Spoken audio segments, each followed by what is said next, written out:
우리 옆 사람 보고 인사합시다.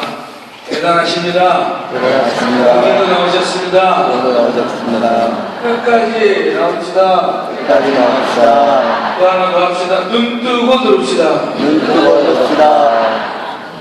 눈 감고 듣지만 눈 뜨고 들으십시다. 자, 오늘 그래서 이렇게 때 9번째, 팔복으로는 8번째, 의를 위하여 핍박받는 자는 제목으로 또 하나님의 말씀을 증거하겠습니다. 우리가 예수를 믿게 되면 어떻게든 그 팔복의 내용들이 우리의 신념 가운데, 우리의 성품 가운데 조금씩 드러나게 돼 있어요.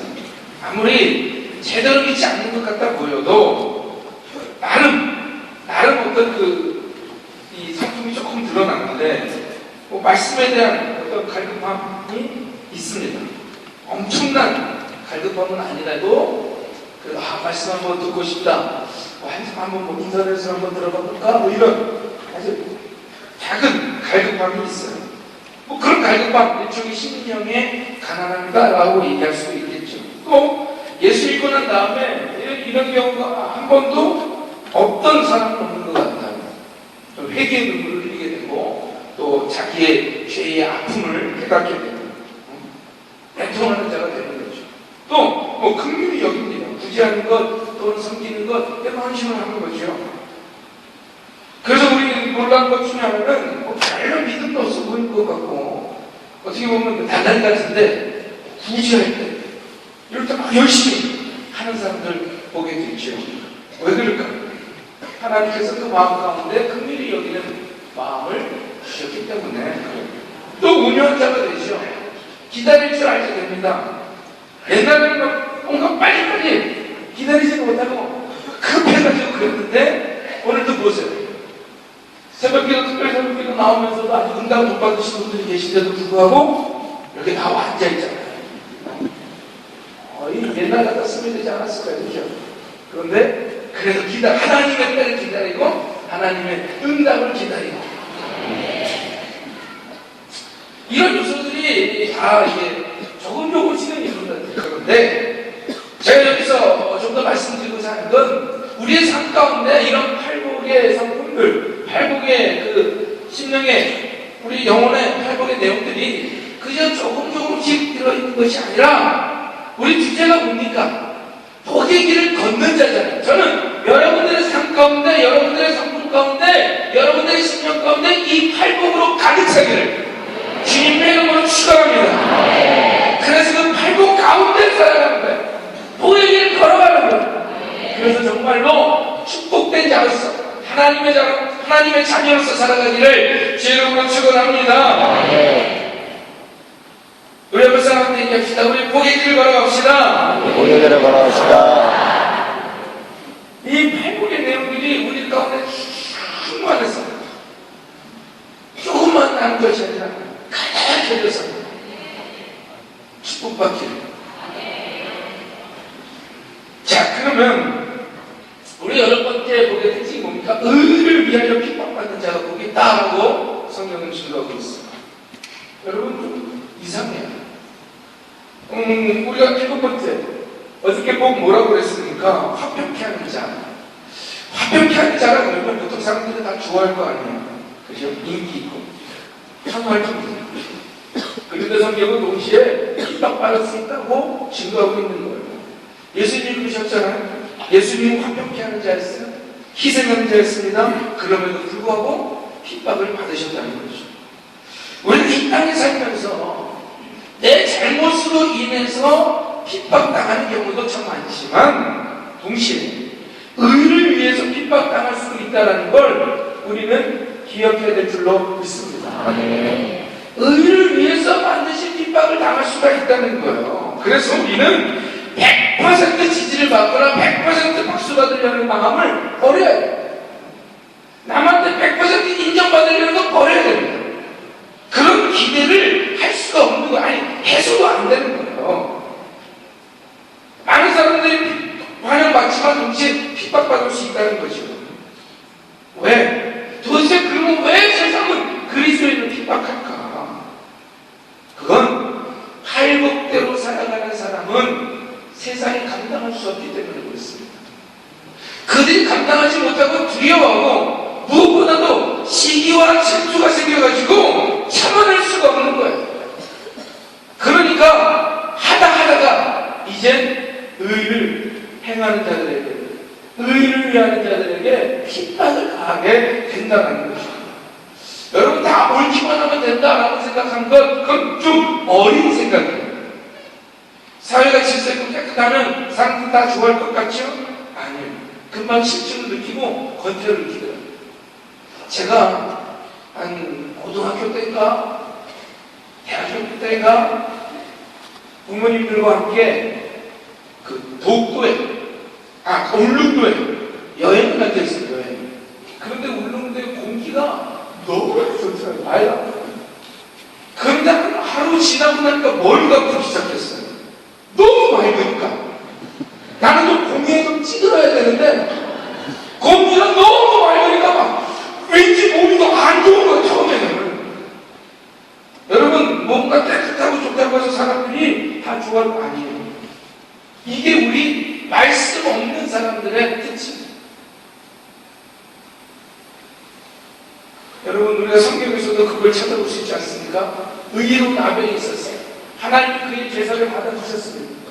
그의 삶 가운데는 절대로 죄악적인 것에 문제가 없는 사람, 잘못이 없었어요. 그런데 가인은 아벨을 보고 어떻게 합니까? 아벨을 왜 죽였어요? 의로웠기 때문에. 자기 재산은 안 받고 아벨의 재산을 받으니까 그것 때문에 시기가 나서 아벨을 죽여버린 거예요. 여러분, 우리 가운데 그런 가인의 모습이 다 있습니다. 우리가 기억해야 될 건 말씀대로 사는 사람들은 칭찬과 동시에 핍박도 온다는 거예요. 왜? 다르기 때문에. 세상과 다르게 살기 때문에. 이유는 하나예요. 잘못되기 때문이 아닙니다. 다르기 때문에 당하는 핍박이 있다. 이것을 우리는 기억해야 될 줄로 믿습니다. 자, 그러면 우리 어떻게 해야 될 것인가? 어떻게 해야 될 것인가?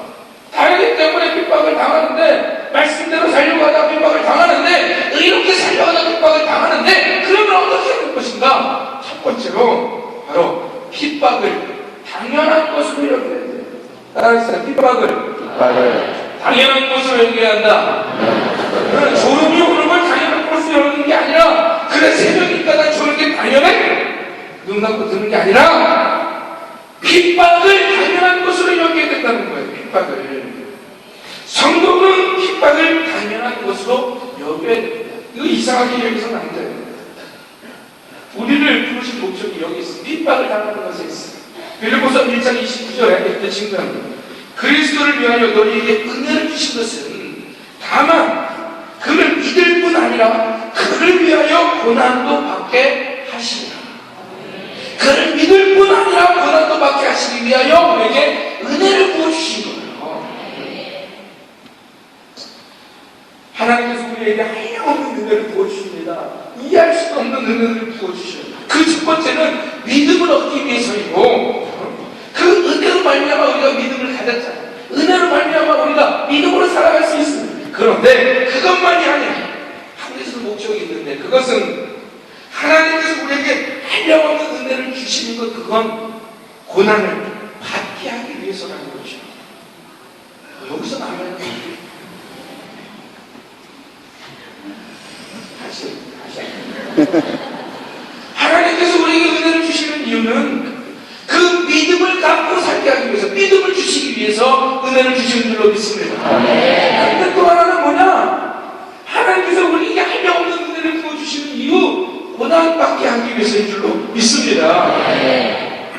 우리의 삶은 두 가지. 하나님의 은혜를 받고 믿음을 붙드는 것, 그리고 그 은혜 받고 고난을 당하는 것. 은혜 받고 고난 당하는 게 뭡니까? 다시 말하면 세상 가운데서 고난이 있다는 거예요. 세상 가운데서.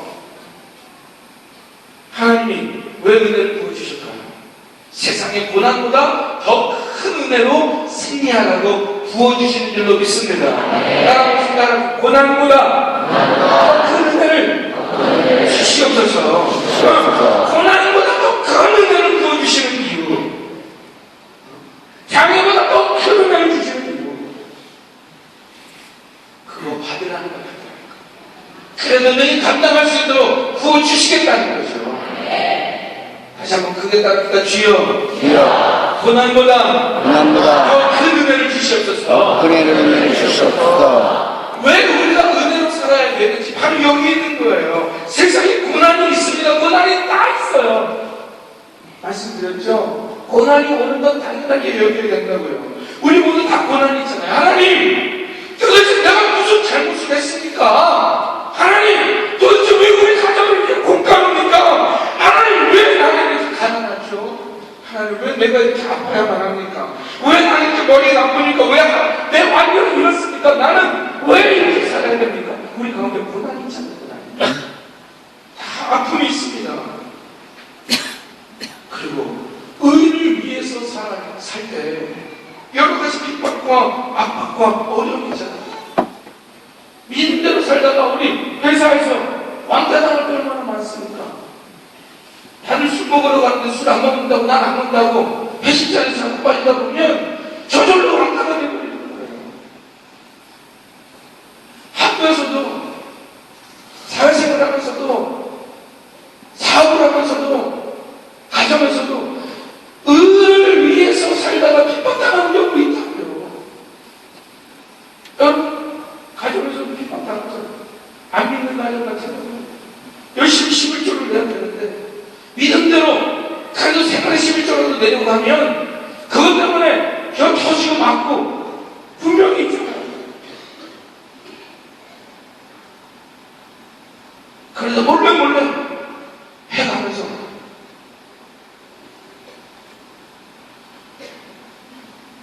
그럴 때 주님께서는 원망하고 회피하고 피하라는 것이 아니라 우리는 그것을 위해서 부름을 받았다. 그럼에도 불구하고 우리가 세상을 이길 수 있는 이김이 있다. 그것이 믿음을 가지고 싸워야 될 줄로 믿습니다. 아멘. 하나님의 은혜로 부어주시는 그 큰 믿음. 그래서 여러분 계속 같은 얘기하지만 그래서 우리 기도해야 되는 거예요. 기도 없이 살 수가 없는 거예요. 왜? 우리는 세상과 전혀 다른 기준을 가지고 살아가기 때문에, 전혀 다른 능력으로 살아가기 때문에 우리 기도해야 될 줄로 믿습니다. 우리 세상의 능력 가지고 살아가는 건 아니에요. 하나님의 은혜로 살아갈 줄로 믿습니다. 그래서 교회이든지 개인이든지 가정이든지 하나님의 은혜가 사라지면 그 순간부터 존재할 수가 없는 거예요. 세상의 방법대로 싸우는 것이 아니라 우리는 은혜로 살아가고 은혜로 싸워야 될 줄로 믿습니다. 은혜로 사는 존재인 줄로 믿습니다. 그래서 핍박은 당연한 거예요. 그러면 여러분 어떻게 핍박을 당연한 것을 모르고 그냥 받아들이시길 바랍니다. 따라서 핍박아 와라 와라. 핍박아 핍박아 와라 와라. 나는 은혜가 있다. 은혜가 있다. 아멘. 여러분에게 은혜가 있습니다. 나에게 은혜가 있어요. 아멘. 제 은혜가 있어요. 은혜가 있어요. 여러분에게 은혜가 있는 줄로 믿습니다. 아멘. 고난보다 큰 은혜가 우리에게 임할 줄로 믿습니다. 아멘. 그래서 하나님 은혜를 주시옵소서, 능력을 주시옵소서. 고난을 핍박을 당연한 것으로 기도하며 승리하기를 주의 이름으로 축원합니다. 아멘. 두 번째로, 그래서 우리가 붙들어야 될 게 뭐냐? 타협하지 말아야 한다. 따라합시다. 타협하지 타협하지 말아야 한다. 말아야 한다. 우리가 살면서 아무런 핍박도 없었다. 그건 내 신앙이 혹시 잘못되지는 않았나? 한번 살펴봐야 돼요. 먼저 우리 예수를 제대로 믿는 건, 믿을 때 사람들이 놀랍니다. 그리고 때로는 칭찬을 보내요. 그런데 그 다음에는 시기를 해요. 그렇기 때문에 제대로 믿는 사람은 핍박이 오기 되어 있는 거예요. 사도행전을 보세요. 처음에 사람들이 어떻습니까? 이야, 저 사람들이 막 반응하는 거 듣고 놀랍니다. 그리고 2장과 3장을 읽으면 막 흔들면서 칭찬을 해요. 아, 예수 믿는 사람 다르다. 그런데 3장부터 나오는 게 뭡니까? 시기와 질투와 핍박과 학대와 집대, 나중에 그들을 다 죽이려고 하더라는 것이죠. 이것이 세상의 방법이에요. 이 땅에서도 마찬가지. 우리가 예수님을 믿고 변화되면, 야, 저 사람 변화됐네, 예수 믿고 변화됐네 하고 사람들이 놀라요. 역시 교회 다니니까 다르구나, 칭찬이 있습니다. 그런데 그것이 믿음으로 가득 차게 되고 은혜로 가득 차게 되면, 내가 그래서 세상의 방법이 아닌 하나님의 방법으로, 은혜로 하나님의 말씀으로 살아가다 보면 그때부터 시기하고 질투하고 핍박하고 넘어지려고 그렇게 비벌나게 믿으려고 합니다.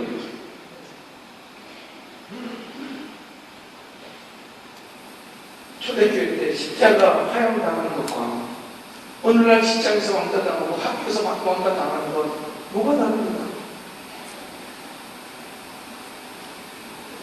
똑같아요. 그럴 때 우리가 해야 될 게 뭐냐? 타협하지 말아야 돼. 타협하면 안 됩니다. 여러분, 제가 여러분 평생 핍박 없이 사는 방법 가르쳐 드릴까요? 세상 기준을 인정하고요, 거기에 순응하고요, 세상 사람들 절대로 주인이라고 말하지 말고 세상 사람들이 한 대로 따라가시면 돼요. 그러면 절대로 핍박 없습니다. 그러나 그런 삶은 그리스도인의 삶이 아닙니다. 어떤 사람들은 환경이 어쩔 수 없어서 그렇습니다. 환경이 어쩔 수 없어서 그런 것이 아니라 내가 타협을 하기 때문에 그런 거예요. 타협하지 않는 사람은 그 환경이 어떤 환경이든지 타협하지 않더라고요. 환경이 문제가 아니라 내가 문제인데, 하나님 여러분 절대로 타협하지 마시기를 바랍니다. 타협하면 안 돼요. 누가복음 9장 26절에 증거했죠. 누구든지 나와 내 말을 부끄러워하면 인자도 자기와 아버지와 거룩한 천사들의 영광을 보일 때 그 사람을 부끄러워하라. 여러분, 하나님의 부끄러움이 되어서 되겠습니까? 우리 하나님의 기쁨이 되어야죠.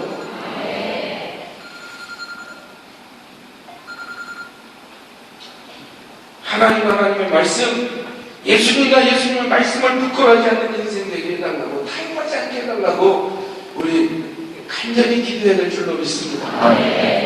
순간순간 우리를 유혹하게 만들고 우리를 넘어뜨리려고 하는 그런 유혹의 순간들이 있어요. 시험의 순간들이 있습니다. 타협의 순간들이 있습니다. 그런데 어쩔 수가 없어서 사는 것이 막막해서 그래도 살아야겠게. 여러분, 그래서 마지막 세 번째로 죽을 때가 되면 죽어야 됩니다. 초대교회 전투위원회에 어떤 사람이 찾아와서 이런 얘기를 했답니다. 내가 예수님을 믿었습니다. 그런데 예수 믿고 난 다음에 깨달은 것이 뭐냐면, 지금 하고 있는 이 직업이 정말로 그리스도인으로서 옳지 않는 직업이라는 것을 알았습니다. 어떤 내용인지 몰라요. 술 치고 됐는지 모르겠어요. 그러나 그리스도인은 할 수 없는 직업을 했던 것 같아요. 내가 옳지 않은 직업을 가지고 있습니다. 그런데 이 직업을 놓으면 우리 집안 사람들이 다 굶어 죽습니다. 내가 어떻게 해야 됩니까? 터틀리아에게만 이런 질문합니까? 오늘도 이런 질문 많이 하지 않습니까? 우리의 삶에 이런 문제가 있지 않습니까? 우리가 타협하는 이유가 바로 여기 있지 않습니까? 지금도 수많은 사람들이 이런 질문들이 있어요. 하나님 믿습니다. 예수님 믿습니다. 그런데 살다 보니까 그것만 가지고는 안 되겠더라고요. 내가 살아야 되기에 그것만 가지고는 안 되겠더라고요. 그거 놓치면 내가 굶어 죽고요. 그거 놓치면 학교에서 왕따 당하고요. 그거 놓치면 세상에서 성공할 수 없을 것 같아요. 그런데 터틀리안이 정말 멋진 얘기를 했어요. 기가 막힌 말을 했습니다. 꼭 살아야겠습니까? 이곳을 죽겠다는데 그 앞에서 터틀리안이 꼭 살아야겠습니까? 여러분, 꼭 살아야겠습니까?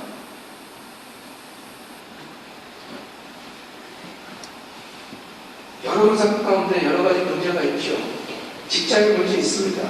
가정에도 문제가 있고, 정말로, 말씀대로 살아갈 때 문제가 생겨요. 꼭 살아야겠습니까? 죽으면 안 되는 거야? 우리는 자꾸 살겠다고 이야기를 해요. 여러분 오해하지 말고 들으세요. 이런 육신의 죽음 이런 걸 얘기하는 것이 아니라 육신의 죽음도 마찬가지죠. 하나님의 부르심을 가야 되는 거 아니겠습니까? 그 10대가 됐든 20대가 됐든 30대가 됐든 50대가 됐든 우리는 하나님의 부르심을 가야 될 사람입니다. 안 죽으려고 발도 놓치지 마세요. 다 죽습니다. 언제 죽을지 모르고 정말 죽을 때가 와요. 뿐만 아니라 우리가 신앙으로 살아갈 때 정말로 신앙으로 의미해서 내 삶이 죽어야 될 때도 있어요. 그럴 때 꼭 살아야겠냐? 우리 속으로 한번 질문해 봅시다. 예수님의 제자들이 예수님이 돌아가신 이후에 두려워 떨고 죽을까봐 무서워했기 때문에 수치를 당했어요. 그러나 성령이 그들에게 임한 이후에 죽음이 더 이상 그들에게 두렵지 않았어요. 그들은 죽음을 준비하면서 의를 위해서 핍박받다 죽어도 천국이 저희 것으로 나갔고 하나님의 상급이 있다는 걸 알았기 때문에 두려워하지 않고 죽을 때 죽을 수 있었다는 거죠. 말씀대로 살다가 실패하면 그것이 실패입니까? 교회가 사람이 계속해서 늘어나야지만 진정 부흥입니까? 제가 안타까운 건 하나님의 복음을 증거하다가 진리를 말씀드리다가 그것 때문에 사람들이 떠나는 거 너무 마음이 아파요. 그러나 그거 감당해야 되면 해야겠지요. 왜? 하나님의 진리 안 이겨낼 수 있습니까? 그것 때문에 세상 사람들이 욕을 하고 때로는 교회 이미지가 안 좋아질 수 있어도 감당해야 되는 것 아니겠습니까? 죽으십시오.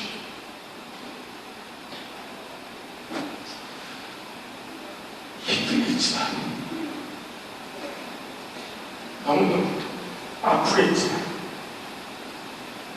그래서 세상에서 혹시 성공하지 못하더라도 의를 위해서 죽어야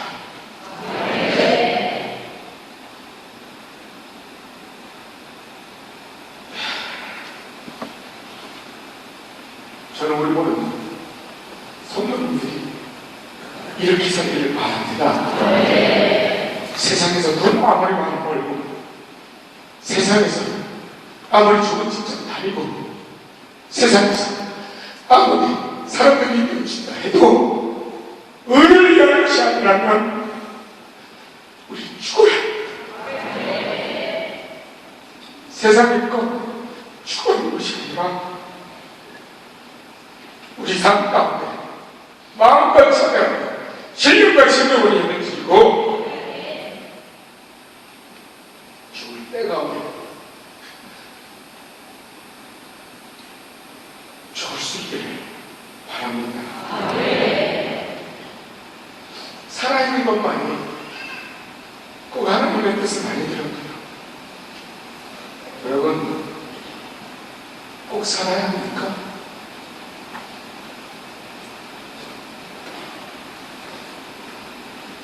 죽을 때에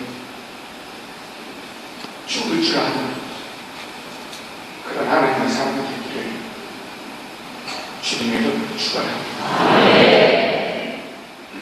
지금 이런 말 하는 게 너무 마음 풉니다.